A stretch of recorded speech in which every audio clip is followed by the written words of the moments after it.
Misalnya salah satu contohnya saya nariknya ke sini. Kalau Anda pernah dengar seorang tokoh yang namanya Ki Hajar Dewantoro, saya takut anak milenial nggak dengar ini. Ada nama jalan Ki Hajar Dewantoro, juga ada nama apa sekolah nama taman siswa itu Ki Hajar Dewantoro. Teman dekat. Dekat dari sini taman siswa. Itu apa bapak pendidikan kita taman apa Ki Hajar Dewantoro. Salah satu konsep dia adalah semua orang guru, semua tempat adalah sekolah dan semua orang juga murid, semua orang guru, semua orang murid, semua tempat sekolah. Itu konsep yang sangat baik, tapi tidak implementable karena limitasi teknologi saat itu.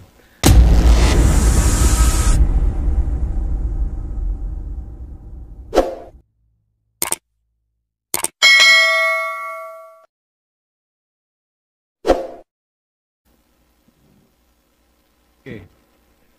Assalamualaikum warahmatullahi wabarakatuh.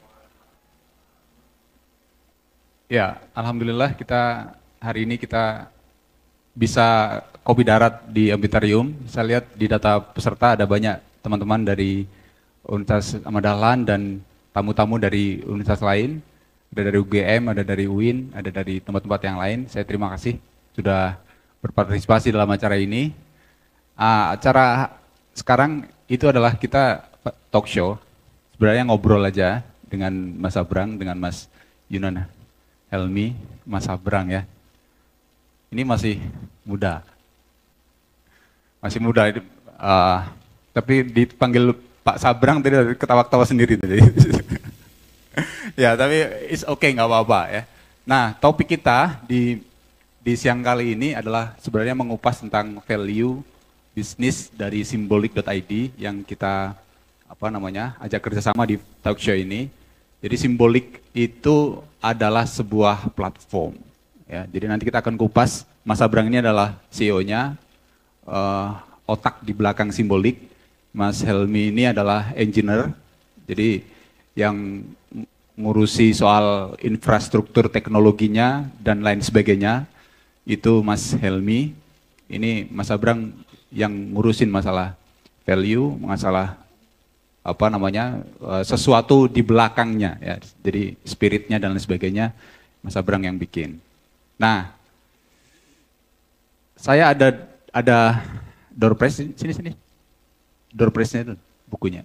Nah, saya ada beberapa door prize untuk teman-teman selama nanti diskusi kita berlangsung. Jadi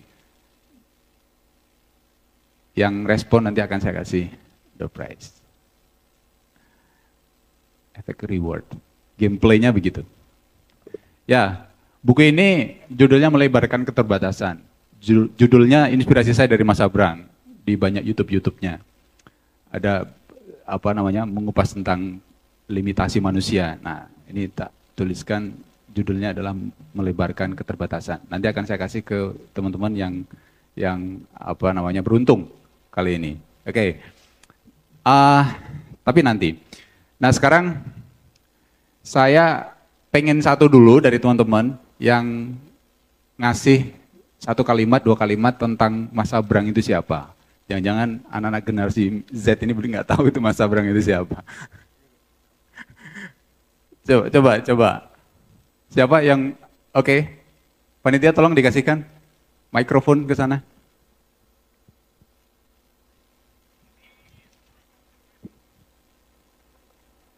Sebelah sana. Oke.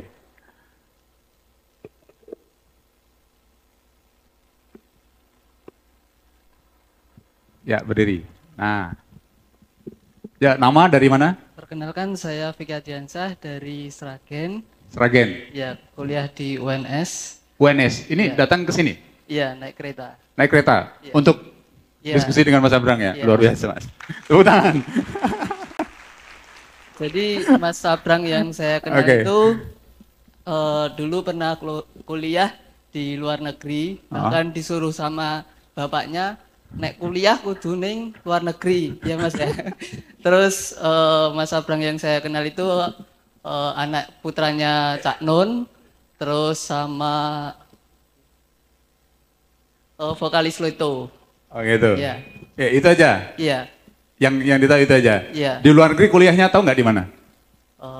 Kurang tahu, tapi yang jelas matematika dan Backgroundnya apa? Matematika sama? Teknologi, ya Mas. Lupa Ya sih. nanti dijawab. Ya. Backgroundnya matematika. Ya Iya. matematikanya benar. Matematikanya benar. Oke, Iya. ini saya kasih. Pak Dito tolong.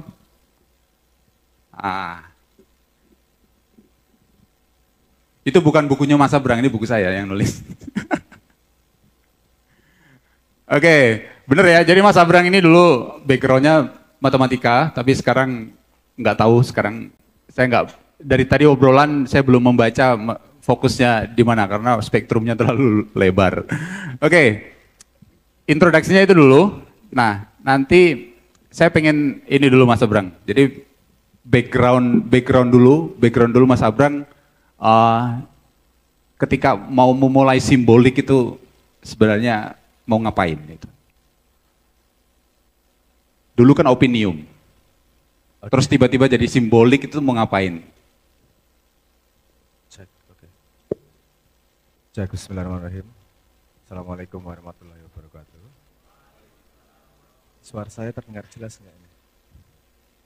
Di belakang terdengar? Lebih terdengar saya atau lebih terdengar Mas Abrang? Saya. Ini saya perlu teriak atau mic-nya digedein sedikit, Mas? Sound system? Oke. Digedein, oke. Rada enak iki pisan. Lokat 80 100.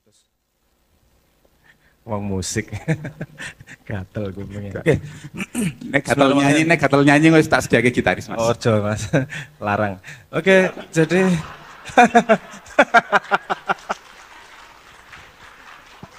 guyon bercanda.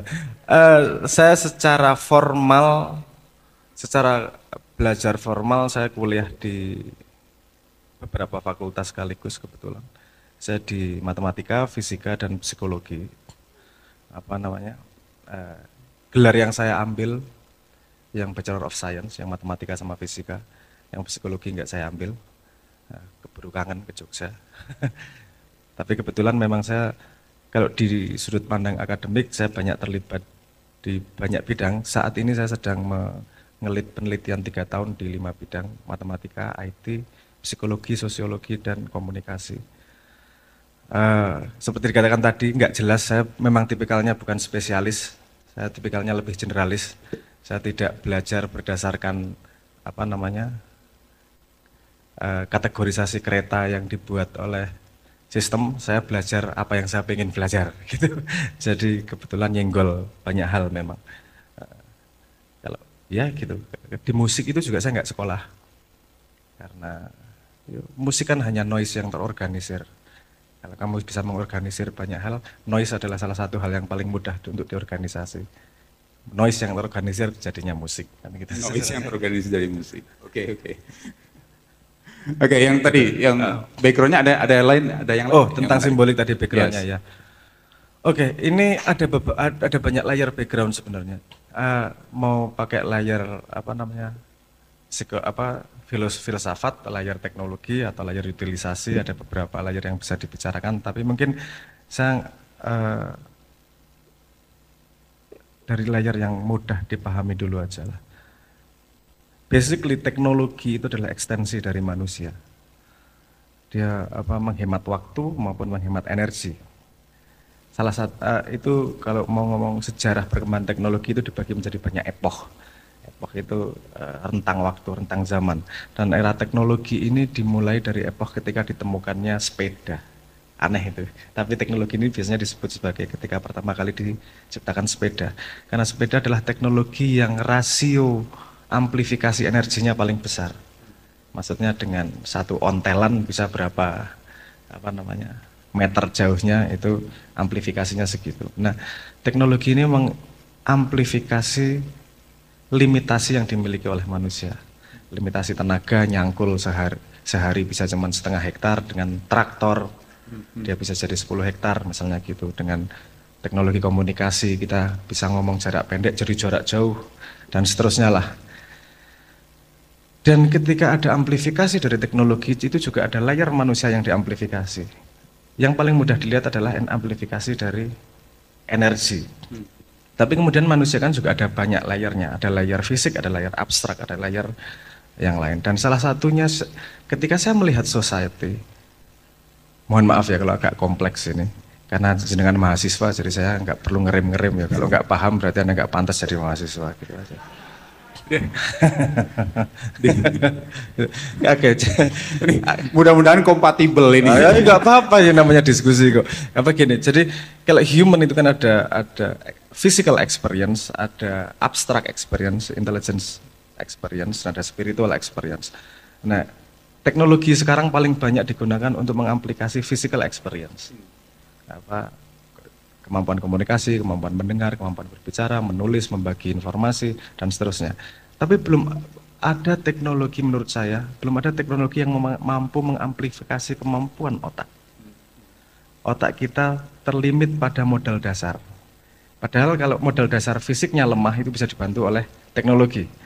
Kalau modal dasarnya IQ-nya lemah, misalnya, mohon maaf, IQ Indonesia rata-rata menurut penelitian tahun 2021 adalah 78,54, which is nggak terlalu tinggi karena 75 ke bawah sudah mendekati idiot. Jadi menurut saya amplifikasi dari intelektual itu diperlukan, apalagi di zaman banjirnya informasi seperti ini. Problem dari dunia modern bukanlah kelangkaan informasi, tapi justru kebanyakan informasi dan gimana nih natanya informasi. Jadi tidak ada teknologi yang membantu perkembangan otak. Gampangnya gini, kalau kamu naik sepeda, itu mengamplifikasi jarak, jalan, menghemat waktu. Saya pengen bikin gimana caranya agar kita malas belajar tapi cepat pinter. Ini kayaknya mimpi semua orang juga nih. Belajarnya malas tapi pinternya cepat gitu. Ijazahnya dapatnya cepat. Ijazah dapatnya cepat. Biar bisa cepat rabi kan gitu. Enggak ya. Di sini saya yakin di sini banyak penderita cacat tuna asmara tapi tidak terlalu menderita karena masih berpikir tentang keilmuan. Jadi saya melihat begini, semua society yang berjalan itu pasti berasal dari abstraksi idea yang kemudian diimplementasikan menjadi realitas fisik.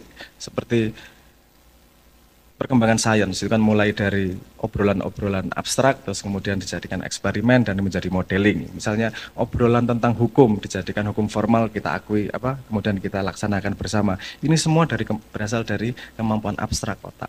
Kalau kita tidak investasi secara society kepada kemampuan abstraksi dan intelijensi generasi muda, mau kemana masa depan kan gitu. Dan anyway kita juga membutuhkan paradigma yang berbeda dalam pendidikan. Paradigma pedagogi, mohon maaf ya, pakai istilah, paradigma pedagogi sudah dengan teknologi baru mungkin sudah akan ketinggalan ini. Pedagogi itu efektivitasnya kalau Anda melihat pyramid of learning, efektivitasnya cuma 5% untuk mentransfer ilmu. Metodologi diskusi bisa sampai 50%, metodologi Feynman, metodologi mengajar bisa sampai 90%. Jadi gimana ya caranya kita bisa melakukan upgrade intelektual sebanyak mungkin manusia di Indonesia dengan biaya semurah mungkin, tapi tidak menghilangkan reward untuk yang saling ngajari, tapi juga memberi kesempatan jalan untuk ke job market. Karena teknologi sudah memungkinkan. Kalau misalnya salah satu contohnya saya nariknya ke sini. Kalau Anda pernah dengar seorang tokoh yang namanya Ki Hajar Dewantoro. Saya takut anak milenial nggak dengar ini. Ada nama jalan Ki Hajar Dewantoro. Juga ada nama sekolah taman siswa itu Ki Hajar Dewantoro. Teman dekat. Dekat dari sini dekat. Itu bapak pendidikan kita Ki Hajar Dewantoro. Salah satu konsep dia adalah semua orang guru, semua tempat adalah sekolah. Dan semua orang juga murid, semua orang guru, semua orang murid, semua tempat sekolah. Itu konsep yang sangat baik, tapi tidak implementable karena limitasi teknologi saat itu. Sehingga solusi yang digunakan saat itu untuk pendidikan adalah solusi sekolah dengan badge itu. Kalau Anda belajar sejarahnya itu dari revolusi industri Prancis saat itu memang solusinya adalah sekolah dengan badging. Tapi kita melihat sendiri bahwa dunia modern dengan teknologi informasi yang segini luar biasanya, sebenarnya ini seharusnya mampu untuk menjawab konsepnya dari Ki Hajar Dewantoro. Semua orang bisa jadi guru, semua orang bisa jadi murid, semua tempat jadi sekolah. Karena kamu di mana-mana juga bawa HP, jadi Anda juga sangat banyak belajar dari HP.